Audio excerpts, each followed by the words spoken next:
If you believe osteoporosis is something you only need to worry about when you're 80, and that drinking a glass of milk every morning is enough to protect you, this episode might completely rewrite how you think about your bones. Because the data tells us that significant bone loss starts silently in your mid-40s, and what you do right now determines whether you'll be the person who breaks a hip at 72 or the person who walks upstairs without a second thought at 90. I'm Claire, a registered nutritionist, and you are listening to Longevity Lab. And I'm Robert. Claire, this is one of those topics where I thought I had it figured out, My wife takes a calcium supplement. I try to drink my milk, and I figured that was the full story. But the way you just framed it right now, I'm genuinely a little startled. What exactly starts happening at 45? And that's exactly the reaction most people have, Robert, because osteoporosis has been brilliantly marketed as a calcium deficiency disease. But the mechanism is far more intricate and honestly far more empowering once you understand it. Let's start with the number that stopped me in my tracks when I first came across it.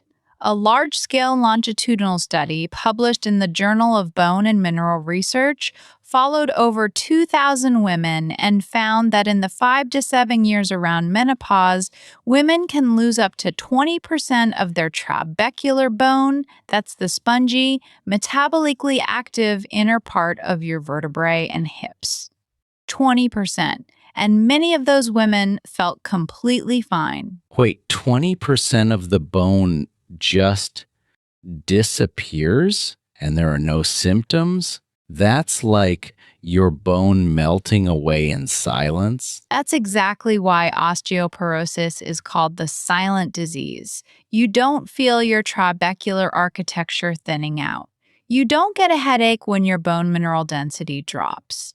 The first symptom for millions of people is a fracture, a wrist break from a minor fall, or much worse, a vertebral compression fracture that can happen just from bending over or coughing. And by the time that fracture occurs, the underlying process has often been underway for 15 or 20 years. Okay, so my mother-in-law broke her hip at 79, and everyone said, well, she's old, it's to be expected. But you're telling me the biological cascade that led to that hip fracture probably started when she was 48 or 50. That's precisely the point. And the hormone biology here is rigorous and well documented. For women, estrogen is a critical regulator of bone remodeling.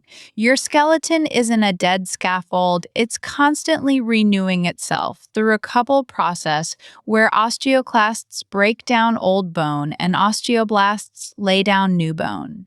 Estrogen puts the brakes on the osteoclasts, so when estrogen levels drop sharply during perimenopause and menopause, the demolition crew gets a green light while the construction crew just keeps its usual pace. The net result is rapid bone loss. So the calcium I've been drinking in my milk, does it actually get into the bone if the construction crew is getting outnumbered? Excellent question, and this is where we separate the supplement hype from the actual biology. Calcium is essential because bone mineral is largely made of calcium phosphate crystals, but calcium alone is like bricks delivered to a construction site with no workers and no mortar. Without sufficient vitamin D, you cannot absorb that calcium effectively from your gut.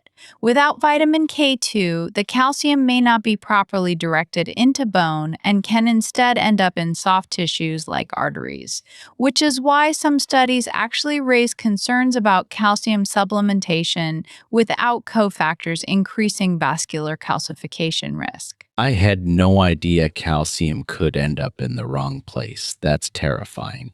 I've been telling my friends for years, just take calcium.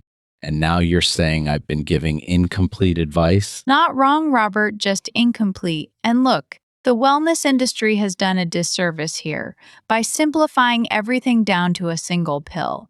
The evidence from randomized controlled trials shows that the combination of calcium plus vitamin D modestly reduces fracture risk, especially in older adults who are deficient, but the magnitude of protection is far smaller than what the supplement ads want you to believe. And here's the finding that surprised me most. When researchers looked at bone density in long lived populations, the factors that stood out weren't the pills they took. It was what they did with their bodies every single day. So, this is the part where you tell me I need to start lifting weights. I'm going to tell you something even more specific than that. Let's look at the bone mechanostat theory, which was developed by Harold Frost. Bone adapts to the loads placed on it. When your muscles pull on your bones during weight-bearing movement or resistance exercise, they create tiny mechanical strains. Osteocytes, the sensor cells embedded in your bone matrix, detect those strains and signal the osteoblasts to strengthen that specific region of bone. It's site-specific, Robert. Walking is good for your hip bone density because it loads your hips, but walking doesn't do much for your spine or your wrists. So, for my wrists and my spine, I need what specifically? For your wrists, think about exercises where you bear weight through your arms, planks, push-ups, downward dog in yoga. For your spine, exercises where your back muscles pull against resistance, like rows or deadlifts.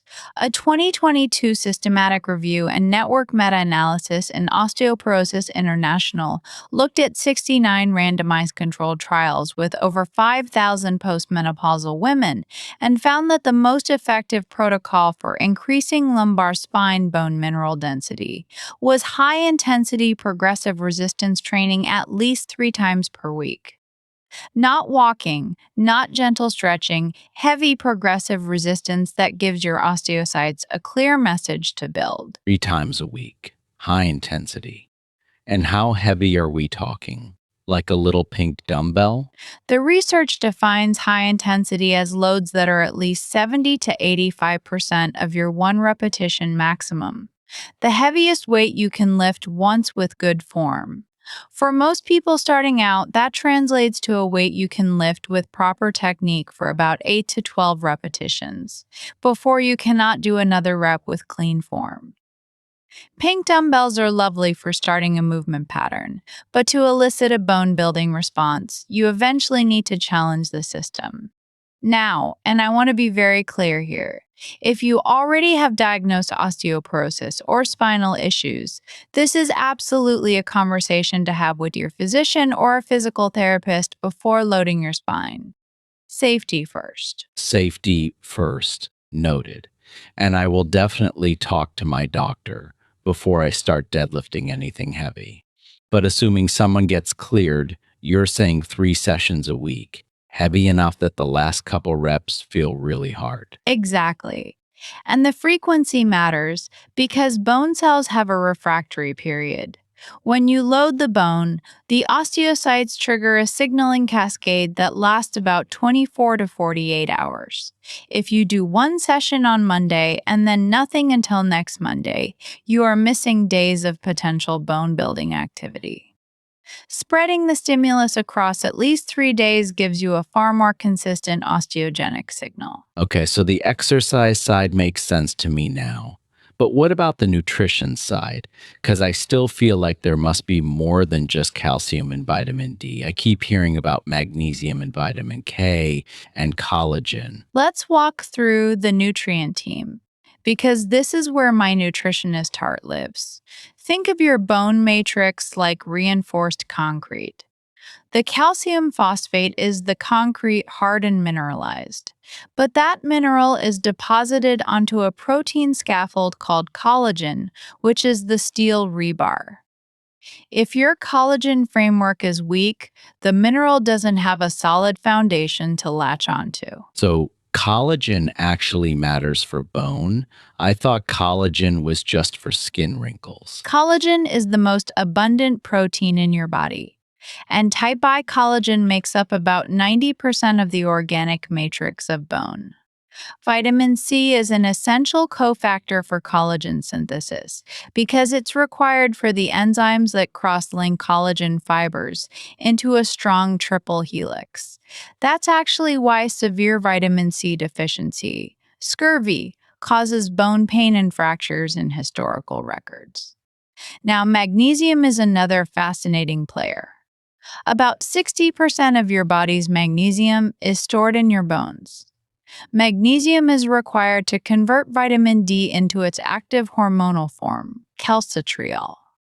So even if you take vitamin D supplements, without adequate magnesium, the activation pathway is sluggish. So if I'm taking vitamin D but my magnesium is low, the vitamin D might just be sitting there not doing its job. Correct.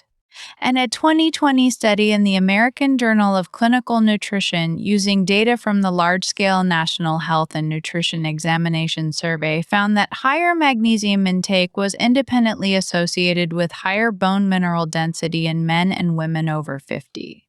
The synergy matters enormously. And then we have vitamin K2, which we touched on earlier. Vitamin K2 activates a protein called osteocalcin, produced by your osteoblasts. Activated osteocalcin literally grabs calcium from the bloodstream and binds it into the bone matrix. Without K2, you have calcium floating around looking for a home, and it may end up in the wrong places, like your coronary arteries. This is blowing my mind. I need vitamin D to absorb calcium, magnesium to activate the vitamin D, vitamin K2 to direct the calcium to bone, vitamin C to build the collagen scaffold, and then actual calcium to fill in the mineral. And all I ever heard was drink more milk. That's why the single nutrient approach fails so many people.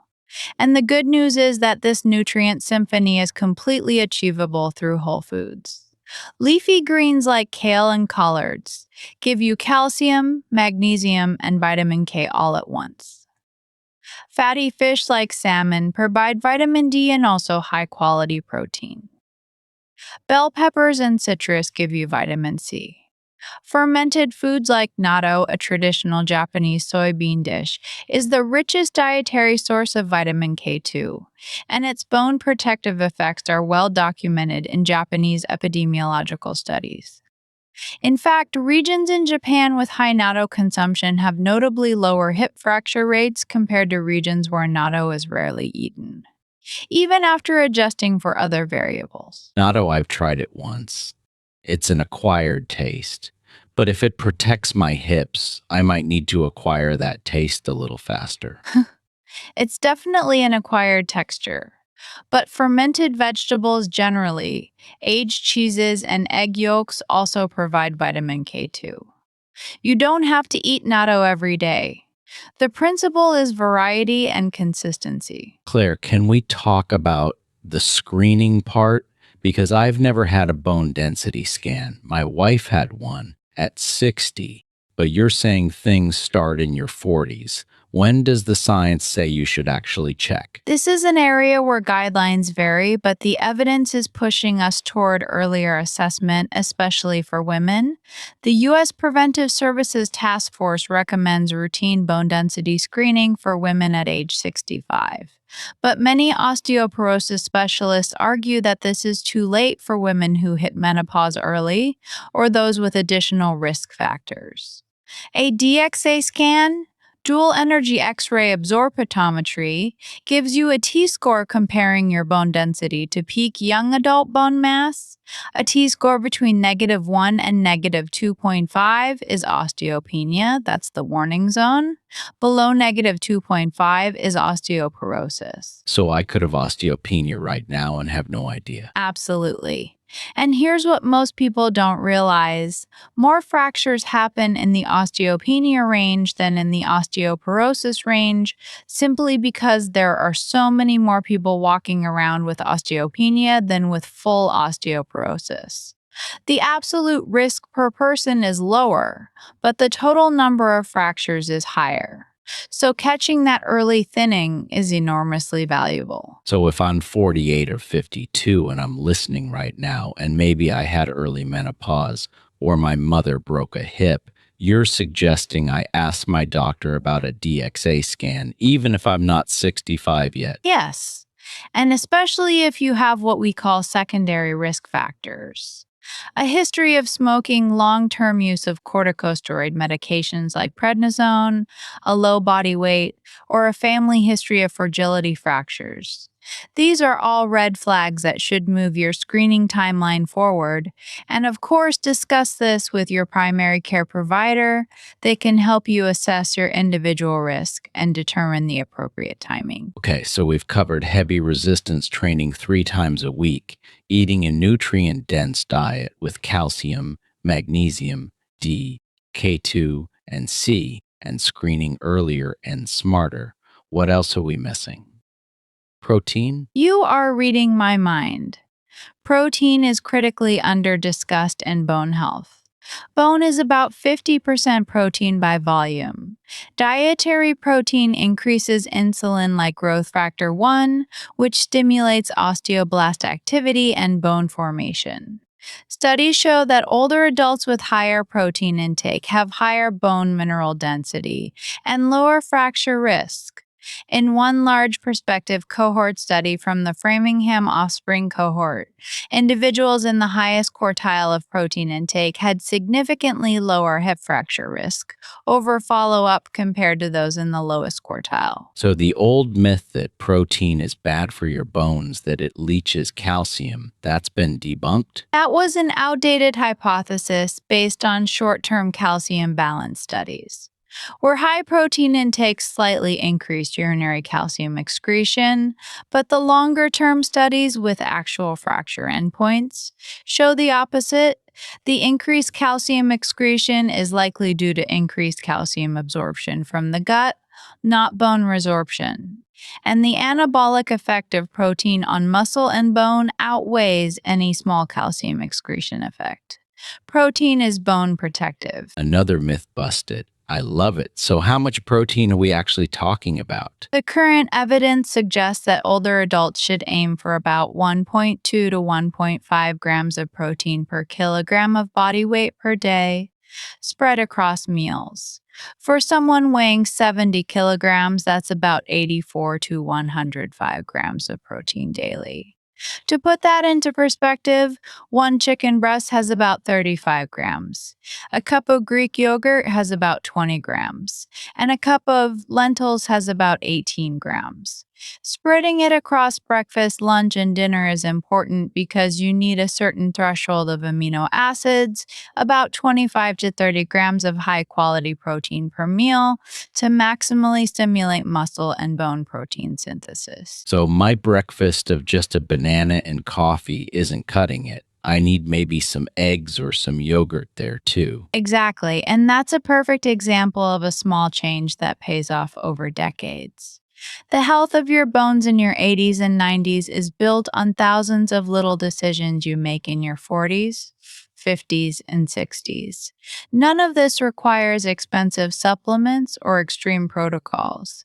It's just aligning your daily habits with what your skeleton actually needs. All right, Claire, I want to hear about a real world example from a population study because you always bring one of these blue zone or longitudinal stories and they stick with me. Let's talk about the Okinawan paradox, because it beautifully illustrates the multifactorial nature of bone health that we've been discussing.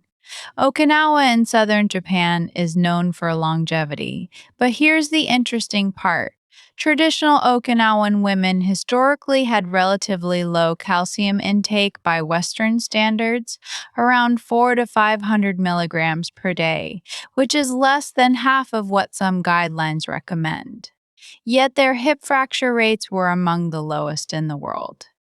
How? Wait, low calcium, low fractures? That contradicts everything. It seems that way until you look at the full picture. Their diet was rich in soy, which contains isoflavones that have weak estrogenic activity and may help preserve bone during menopause.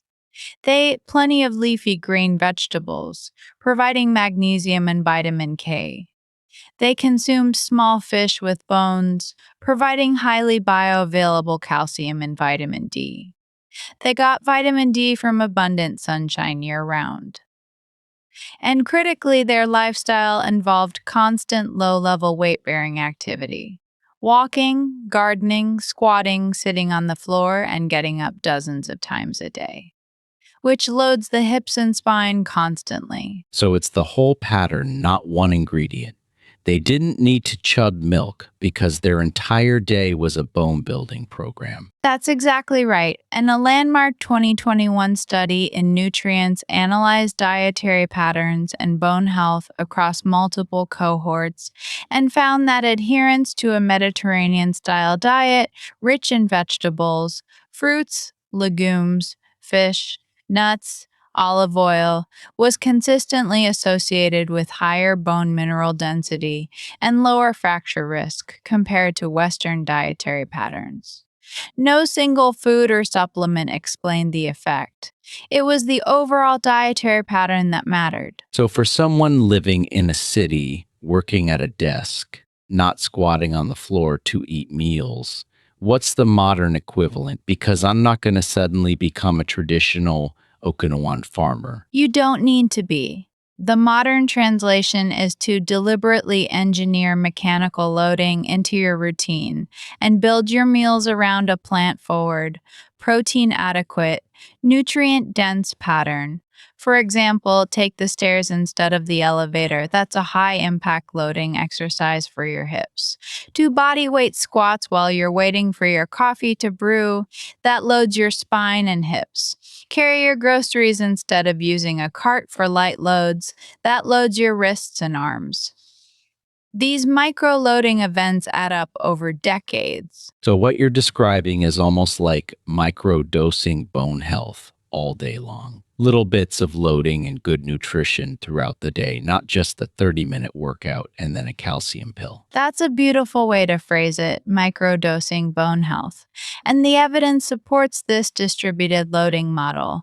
A fascinating 2019 study in the Scandinavian Journal of Medicine and Science in Sports found that brief, frequent bouts of high impact exercise, just 2 minutes of jumping or hopping 3 times a day, produced measurable increases in femoral neck bone mineral density in premenopausal women over 6 months, compared to controls who did their exercise in one continuous bout. The bone cells seem to respond more effectively to intermittent, frequent mechanical signals. So 3 times a day, 2 minutes of jumping, that is so doable. I could set a timer on my phone and just do some jumps after every meal. Honestly, that's something I can start tomorrow. And I want to emphasize, if you have existing joint issues or osteopenia, jumping may not be appropriate, so please tailor to your body. Low impact alternatives like brisk walking, stair climbing, or even vigorous gardening can still deliver significant bone benefits. The principle is frequency, variety, and load, and of course, always consult your doctor before starting high impact exercise. But for those who can tolerate it, short bouts of impact are remarkably effective. Okay, Claire, let's do a quick recap for the person who's been listening on their walk and wants the clear, practical takeaway. What should they do starting today? Today's rule: protect your future skeleton by treating bone health as a daily, active investment, not a later life concern. Here are the concrete evidence-based actions. Number 1, know your status. If you're a woman over 50 or have early menopause or other risk factors, ask your doctor about getting a baseline DXA scan. You can't manage what you don't measure. Number 2, feed your bone matrix. Aim for a diet rich in leafy greens, fatty fish, fermented foods, eggs, legumes, and good quality protein at every meal. Target calcium from food. Dairy is fine, but also turn to sardines, almonds, and fortified plant milks. Supplement only if diet falls short, and always with a physician's guidance. Number 3, load your skeleton. At least 3 days a week, perform progressive resistance training targeting the hips, spine, and wrists. On other days, accumulate weight bearing movement, walk, take stairs, dance. Number 4, don't neglect recovery and hormone support. Poor sleep and chronic stress elevate cortisol, which accelerates bone breakdown. Prioritize sleep and stress management as integral parts of your bone health strategy. That's the fourth one I wasn't expecting. But it makes sense if your body is constantly in high stress mode. It's going to be breaking things down, including bone. For me personally, I'm taking away that my calcium supplement, which I'd been so proud of taking every morning, needs to be reconsidered. I'm going to talk to my doctor about my magnesium and D levels, and I'm going to seriously look at my protein intake at breakfast. I'm definitely not eating enough in the morning. That's a wonderful commitment, Robert, and I think that's the heart of what we do here at Longevity Lab, empowering you with knowledge so that you can make small, informed adjustments that compound over a lifetime. Bone health is not a checkbox, it's a continuous conversation with your body, and your body is always listening. And if you're enjoying these conversations and want to stay in that conversation, please subscribe to Longevity Lab and hit the bell so you never miss an episode. Every day we bring you science you can actually use without the marketing spin. Until next time, remember, strong bones aren't built in retirement. They're built today, one meal, one step, one lift at a time. Be well.